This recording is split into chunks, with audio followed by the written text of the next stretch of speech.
లక్షల మందికి, కోట్ల మందికి మనం ఆశీర్వాదకరంగా ఉన్న మన కడుపున పుట్టిన బిడ్డలను సాతానికి అప్పగించుకుంటే, సంపాదించుకోలేకపోతే అంతకంటే విఫలమైన సేవ మరొకటి లేదు.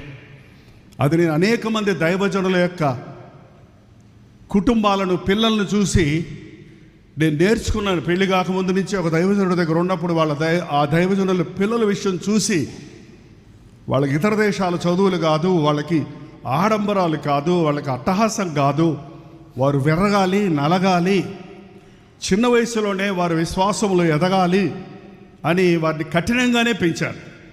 కొరత లేదు, కానీ వాళ్ళ సరదాలని నేను తీర్చలేదు.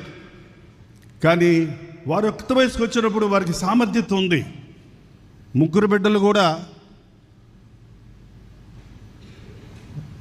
ఆజానుబాహులు, అందమైన వారు, రకరకాల తలాంతులు కలిగిన వాళ్ళు.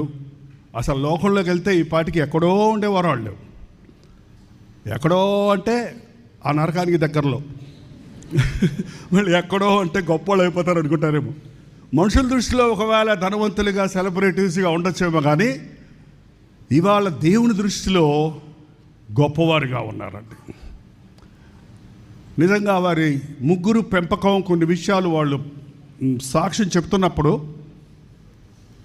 వాళ్ళకి వాళ్ళే బాడీ గార్డ్సు, వాళ్ళకి వాళ్ళే స్నేహితులు, వాళ్ళకి వాళ్ళే ఒక్కోసారి నా ముందు ఎప్పుడు గట్టిగా మాట్లాడుకోరు ముగ్గురు.